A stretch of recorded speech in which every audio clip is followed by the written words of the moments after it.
Myth number 3 is that you need to be up on all the new stuff in our industry. Get those shiny toys. You got to be in early, and you got to be doing Clubhouse first. You got to be sending Facebook Messenger.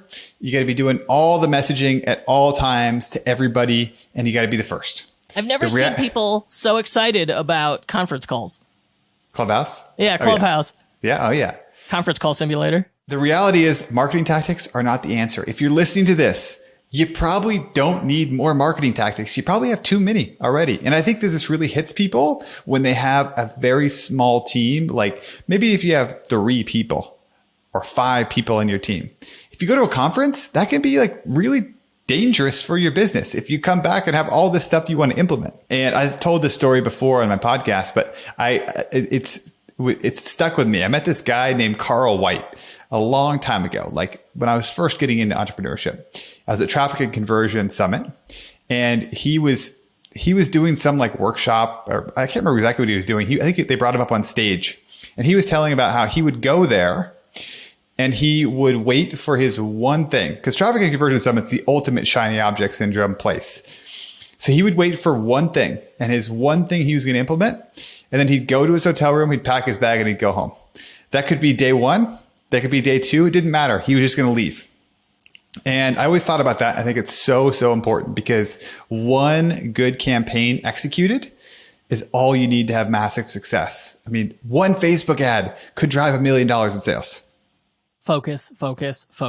In my 10-year business journey, I just keep relearning the importance of focus, because those shiny toys, they creep in on you, and you're like, oh, well, this is cool. Let's try this. Oh, okay, let's try that. And you don't see it happening until suddenly you go like, wait, I've gone an inch in every direction, and my business has not gone a mile forward. And that's when you just start taking a hard look at stuff, and you axe it. You got to Marie Kondo it, where you go, does this spark joy? If this does not spark joy or cash, it is leaving my house and my business, right?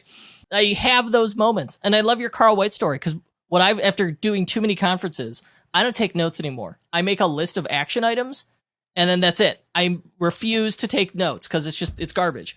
It's noise, not garbage. So I'll take action items, and then through the conference, and by the time I get back home, I have whittled it down to like, these are the 3 things I'm going to do when I get back. And it sounds like that's too many. Probably, right? I think at the end of the day, like executing one thing, I mean, it's to the same point from the first myth, which is like around diversification. Being in the top 1% at a channel is so valuable, and that requires really working hard on one thing. We're doing a 45-day challenge in one of my program, Intentional Wealth, right now. And one of the guys, the thing he's challenging himself to do is launch a new piece of creative on Facebook every day for 45 days. Wow. And he was like, if I get 2 winners out of that, I'm set for a while, right? But I mean, it's not trying new things. It's trying new things, but within the context of what he already knows what to do.